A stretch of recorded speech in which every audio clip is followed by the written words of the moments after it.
Hello.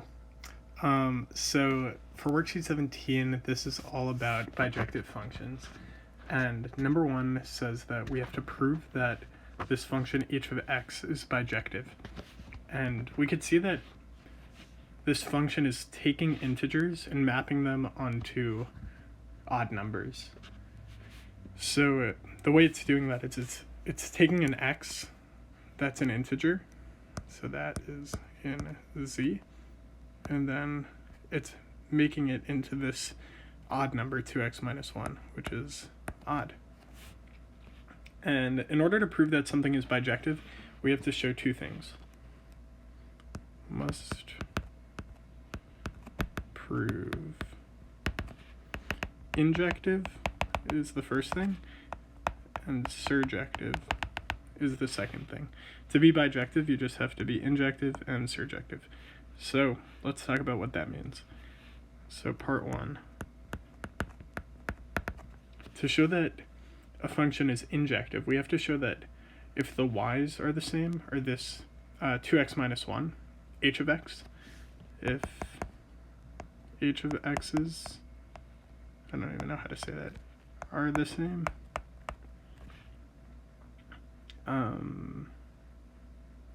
I could even get rid of this if.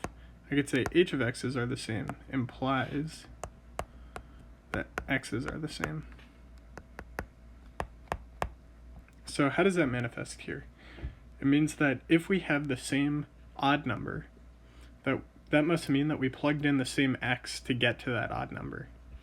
So our h of x's are all odd, and our x's are all integers. So if we have the same odd numbers being spat out by the function, then that must mean that we put the same x into the function in the first place. That's what it means for something to be injective. Not every function is injective. Sometimes if you put in two different numbers, they could spit out the same number. The example we saw in class is that if you have this x to x squared, putting in 2 will spit out 4, putting in negative 2 will also spit out 4. So that's an example of something that's not injective. And we are trying to prove that this is injective. So the way we will do that is by saying h of x equals h of y. Y is just going to be some arbitrary integer. Implies that x equals y. So that's what we want to show. H of x equals h of y means that 2x minus 1 equals 2y minus 1, which implies that 2x equals 2y, which implies that x equals y. Ka-ching, that's what we wanted.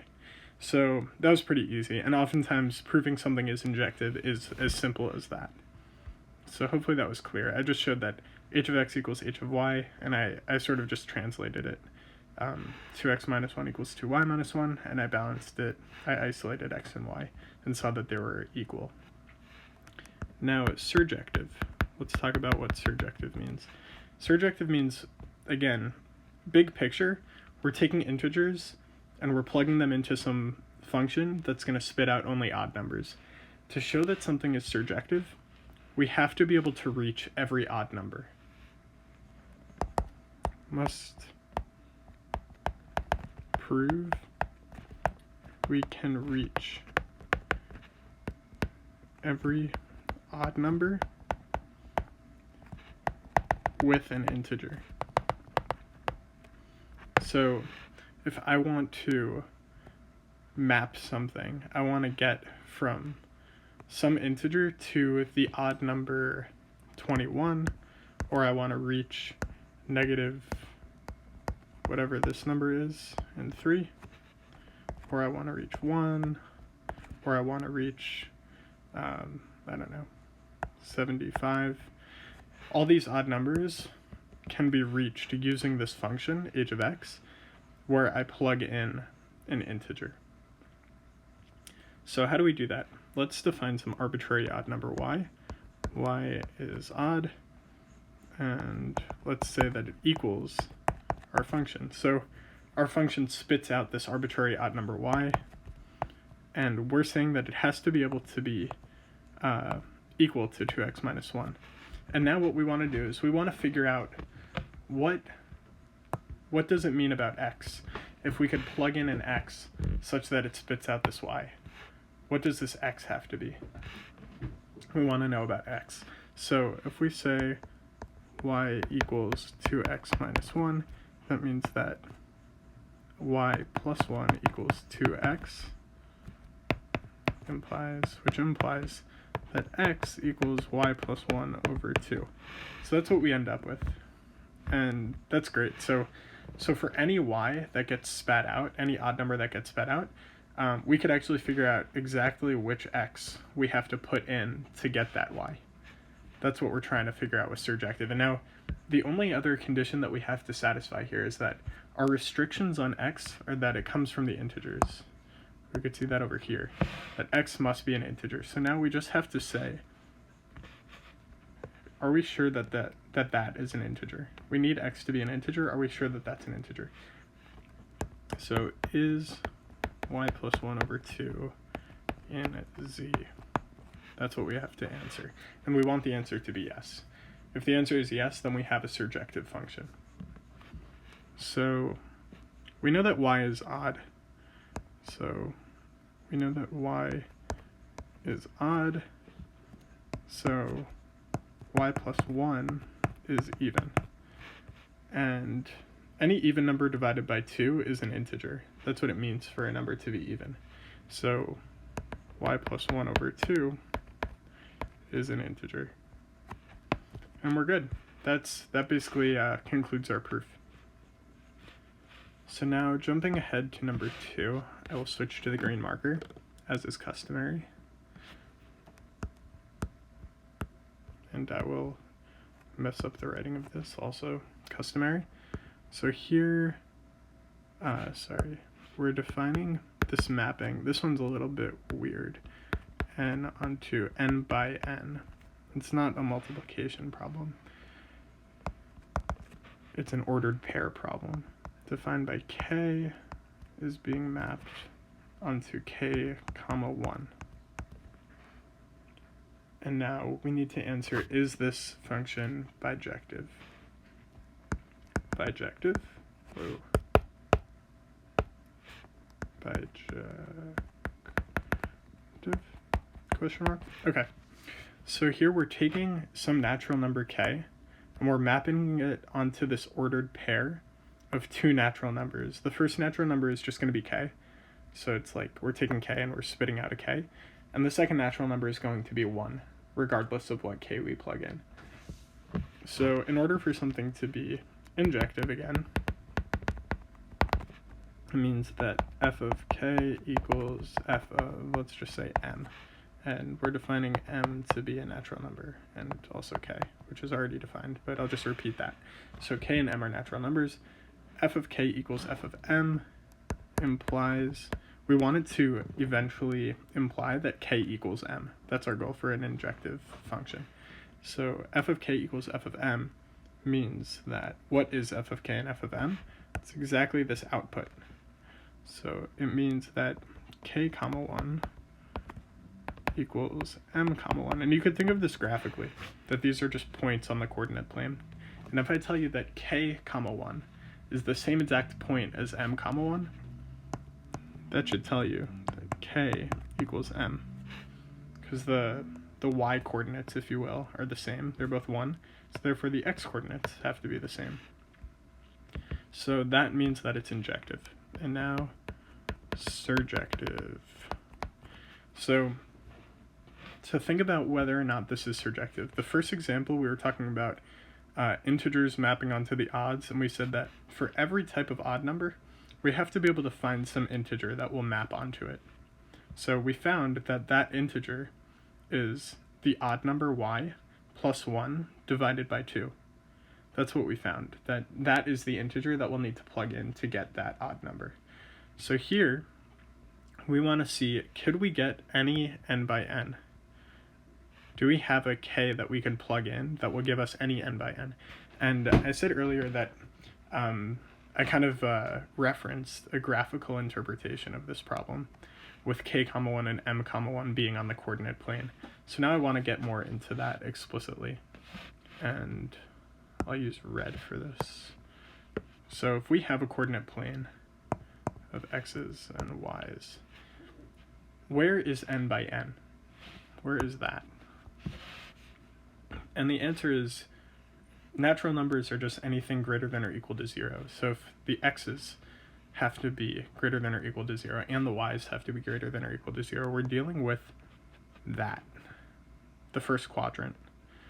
That's the space that we're working with. And now the question is, could we get k comma 1 to be any of those points? What does k comma 1 look like if we plug in a bunch of different k's? And like, let's say you plug in, let's say 2, 4, 6, 8, let's just label some points and plug in k's. So if we plug in k equals 2, which is a natural number, then we get 2 comma 1, which is right here, and if we plug in 4, we get 4 comma 1, 6, and we end up seeing that we're actually creating this line. And that's basically, those are the points that we're able to map onto using our function, using this. We're able to map onto this line where x is strictly non-negative and y is always equal to 1. That's what this is. X is some non-negative natural number k. Oh, actually, I am making a bit of a mistake here. Yeah, maybe some of you guys caught this. The mistake that I'm making here is I'm kind of drawing it as if it's continuous, but really we're only able to map onto points that are natural numbers by natural numbers. So it's discrete. It's not all the real numbers that are positive, it's just the natural numbers. So the points that we're able to map onto are just these points. And it's not drawn perfectly, but hopefully you get the idea. We're able to map onto these points where x is a natural number and y is always 1. So we can see that there are all these points over here that we're not able to map onto using our function, which means that it's not surjective. For something to be surjective, we have to be able to map onto the entire codomain. So yeah, so it's not surjective. And if you want to do, this basically amounts to a proof. Counter example. It's not surjective. Counter example would be the point 4 comma 2. You could do anything comma 2 or anything comma, as long as this y term is not equal to 1, then we're good. And this should be a natural. So as long as you have some point where the first coordinate point is natural and the second one is not equal to 1, then that would be a counterexample. What's our function f? Which f does not map to. So basically we found a y in the n by n that we weren't able to map onto, and therefore it's not surjective. Okay, cool. And the last one, which I don't think anyone got to in class, number 3. So here we're saying let y equal the set of n plus 2 given that n is a natural number and it's contained in n.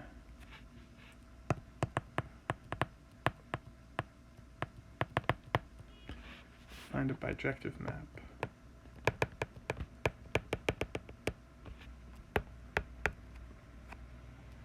F that maps natural numbers onto y. I think this is easier than it looks. Maybe it does look easy actually, but we're saying that y is the thing that we're mapping onto. So we're mapping onto this thing that is made up of all these natural numbers plus 2. And we're using n. Clearly we're using this lowercase n to map onto it. So n is going to something. And if you look at what y is made up of, it's made up of a bunch of n plus 2s. So it's being mapped onto n plus 2. And another way of saying that is f of n equals n plus 2. And I think in order to complete this problem, we probably have to show that it's a bijection. So we could say that this is injective.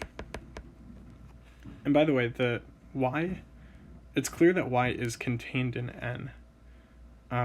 It's contained in or equal to n, because y is just all the natural numbers plus 2. So we don't have to say this for our proof, but we could actually see that y is, I'm not sure if this is the right notation, but it's equal to the set of n greater than or equal to 2. Right? Y, the minimum of y is 2, and it could be any natural number greater than or equal to 2. So injective would be that, let's see, f of n equals f of m, which implies that n plus 2 equals m plus 2, which implies that n equals m. Okay, that was easy enough. And surjective,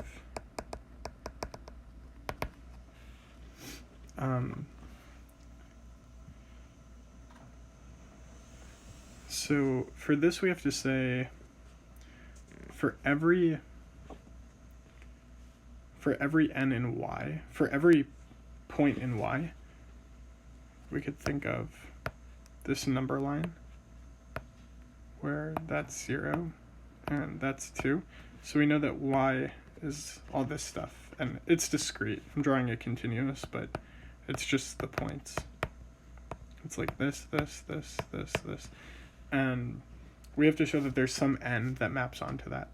So we could say that like little y in big Y is equal to f of n, which is equal to n plus 2.